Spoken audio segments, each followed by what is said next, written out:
The finals open playtest peaked at a massive 265,000 concurrent players on Steam, which isn't counting the huge number of console players too.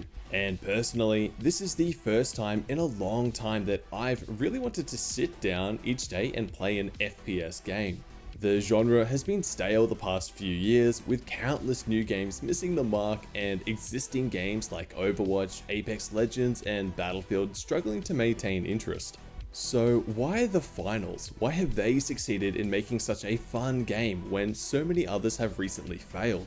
In my opinion, much of this comes down to creating gameplay that feels fun to win and still feels fun to lose, or at the very least, losing doesn't feel terrible.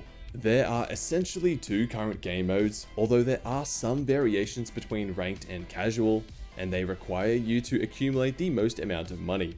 One of which can be boiled down to King of the Hill, where if you hold an objective by the end of the time you earn money, and the other is essentially Team Deathmatch, but you need to physically collect coins off downed opponents, or by opening vaults around the map and deposit them to earn the money, aka the points needed to win. The next important component here is the number of teams. The King of the Hill has 3 teams of 3 pitted against each other, and the Team Deathmatch has 4 teams of 3 battling it out. What's elegant about combining these objectives and multiple teams is the randomness and chaos it injects into your gameplay. This is important because it blurs the lines between player skill and performance in the game. Let's use the Banquet mode as an example, which is the Team Deathmatch-esque mode, and the mode I've spent most of my time playing. Your team might dominate a fight with another team, but to actually earn the money, you still need to walk over their bodies and then try to escape to a hand-in point. All the while, any of the other teams may be intercepting you while you're down a player, out of position grabbing the coins, low on health, reloading, etc. And as a result, a lower skilled team may be able to take you out and collect all that money. Often, this can result in an incredibly tense and enjoyable cycle of teams respawning and seeking out that victorious team. And every time the stakes grow higher with more and more money being pooled. You may be thinking that the best team should always win, and that being third or fourth partied would be annoying. But the thing is, you also get to respawn, you get to go back and do the same thing to them if you can. Plus, with the destructible environment and huge range of utility available to players, there is always a feeling that there was something you could have done differently to survive. I actually think it's an incredibly underrated component of gameplay to create an environment where there is more than one path to victory and where players of all skill ranges at least have a chance at succeeding. Take PUBG as an example. The game was so janky and buggy, yet it was so incredibly popular, and it was the kind of game that anyone could play and still enjoy. There are many reasons for this, but in particular, they achieved this with the fast time to kill. So if a low skill player got the jump on a high skill player, they could very well take them down first. Secondly, the grand scale of the map, buildings, trees, foliage, etc. provided opportunities for lower skilled players to progress into the round and overcome the odds. In contrast, a game like Apex Legends, being highly polished and having immaculate gameplay, struggles with having balanced games that feel fair, which can turn away players that don't want to take it so seriously and feel like they have to queue up with a pre-made team to even have a chance. The high time to kill and huge amounts of utility available to players means better teams have more time during a fight to express their skill. If you were to pit a team of 3 professional players against a team of bronze solo queuing players, I would go as far as to say the bronze team would never win a game, even if you ran it back 1,000 times. There is just too much time for that professional team to be better. If you then suddenly made the game one-shot kill, that bronze team would inevitably start to win some matches. The whole point of that tangent is that the finals has a high time to kill, so better players have more time to be better. Yet, lower skilled teams can still win fights and win matches. Well, that's because of the game modes forcing you to take risks to earn money, and the multiple teams injecting uncertainty and unfairness into a fight, which in my opinion is a good thing, at least for the casual game modes. If the finals was a simple last man standing or team deathmatch between two teams, then suddenly you would run into issues in some matches where the better team completely dominates the other team. This feels bad for the winning team as there's little challenge, and it feels terrible for the losing team as you've been stomped all game and feel like you haven't been able to do anything. So the game modes and multiple teams provide enough randomness to make each game feel different and to allow players and teams of all skill levels to enjoy, participate in, and even win games. One last point before moving on is that I believe this can and probably will break down in ranked modes over time as the meta develops and players manage to reduce variance through team compositions and strategy. Fortunately, I think the casual modes will mostly be safe from this, and it's up to the ranked players to decide if this more structured gameplay is enjoyable enough to engage in. Let's talk about the moment-to-moment gameplay. Generally speaking, the movement is relatively slow and rigid, at least if you were to compare it to a game like Apex Legends.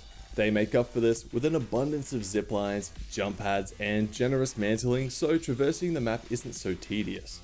This may be a controversial take, so bear with me. I am of the opinion that this more restricted movement makes combat more enjoyable for the majority of players. And perhaps instead of calling it restricted, we could think of it as deterministic. What I mean by this is that, at least in the recent playtest, the players you face, and even those with great movement, are bound by the movement mechanics. If they crouch, slide, and jump, you know they're locked into a certain trajectory with minimal air strafing.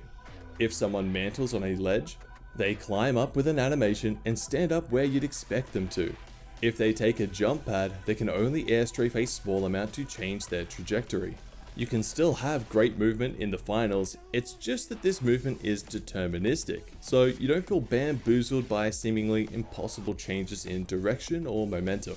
In Apex Legends, your crouch, slide, and jumping opponent can tap strafe to instantly and completely ignore their inertia and move in a totally different direction mid-air.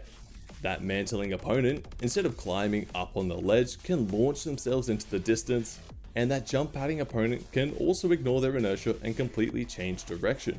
This movement tech has a massive skill cap and feels incredibly rewarding to pull off, but it's the sort of thing that's fun to do but doesn't feel great to play against. When movement feels almost random and unpredictable, you start to lose your agency as a player. To feel connected and in control of the game, it's important to know what is and isn't possible at any given moment. I'm sure more and more movement tech will be discovered over time, I just hope it doesn't break that deterministic, quantifiable feel that the game currently has. Another element of the gameplay that is very welcome are the generous glowing outlines around enemy players.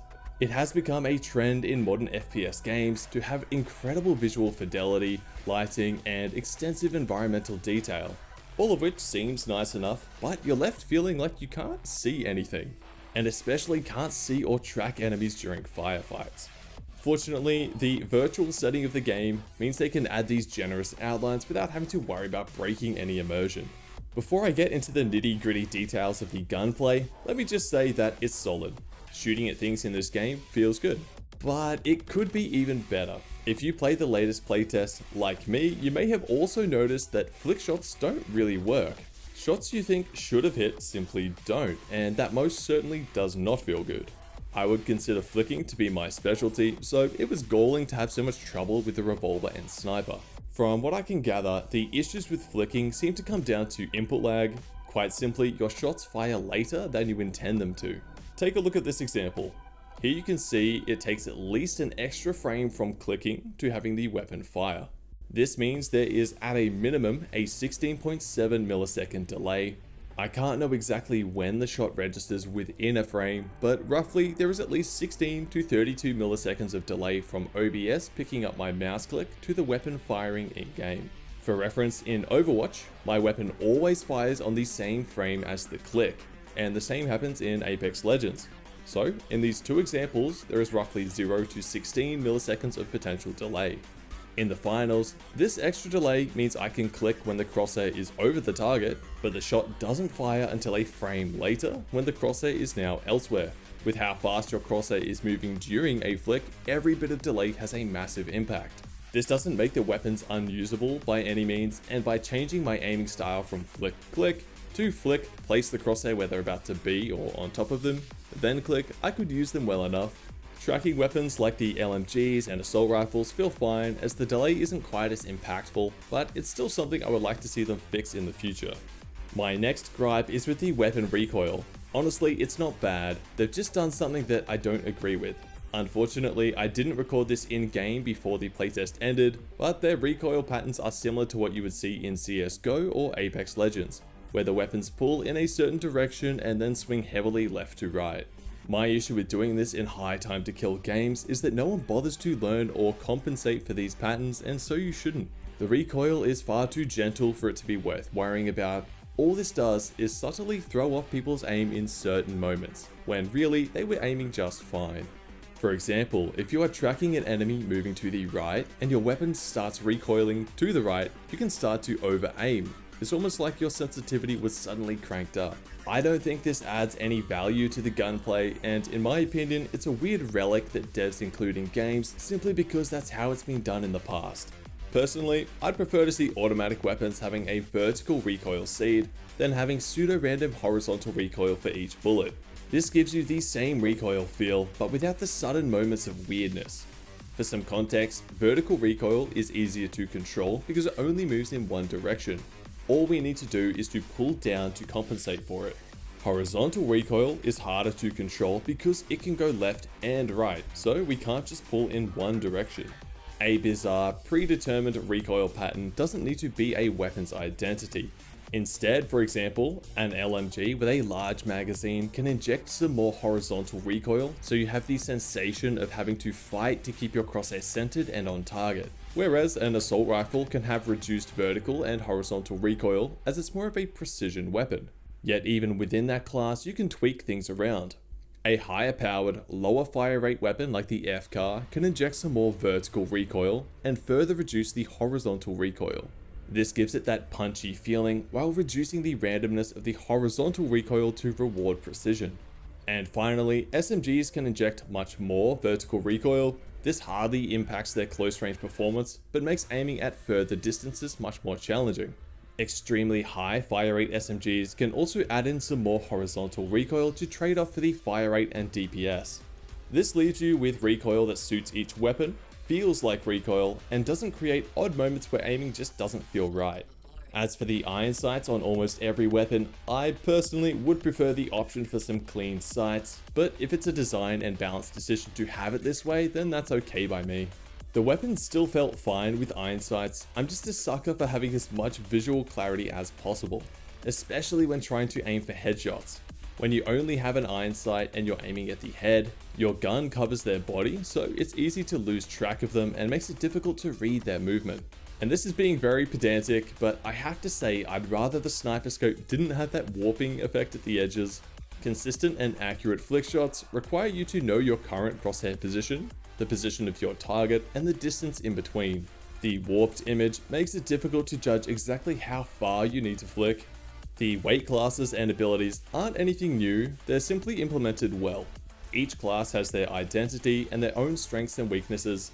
Playing the finals for the first time, I was worried that the small, fast class would be too strong, as it so often is in these types of games. Small hitboxes and high mobility is so incredibly valuable and almost always comes out on top. Think back to Apex Legends launch and how incredibly strong Wraith was and how terrible Gibraltar was. Yet in the finals, all of the classes feel strong for their own reasons. The existence of certain utility like the defibrillator, healing beam, and shields could cause some headaches in the future, especially for the ranked modes, making the game play out more like a MOBA or Overwatch 2 and less like an FPS. They tend to be the type of utility that either shouldn't exist at all, and if they do, they end up being a balancing nightmare. My final point as to why the finals has done so well is that we've been in an FPS game drought. I don't want to take anything away from what they've built or achieved, it just seems to me that people, and myself included, have been desperate for a new, fun FPS to play, and it's easier to stand out when there isn't as much competition. I imagine if this game was released in 2016 and had to compete with the launch of games like Overwatch and Battlefield 1, it may not have enjoyed the same success as this recent playtest. Don't get me wrong, the game is great and a lot of fun to play, I'm just trying my best to put things into context. If you're looking to take your aim to a whole new level, you can check out the mouse mod I designed and released over at struthgaminggear.com, or learn all about how they work in this video here. Thanks so much for watching, be sure to subscribe for more content like this, and I'll catch you in the next one.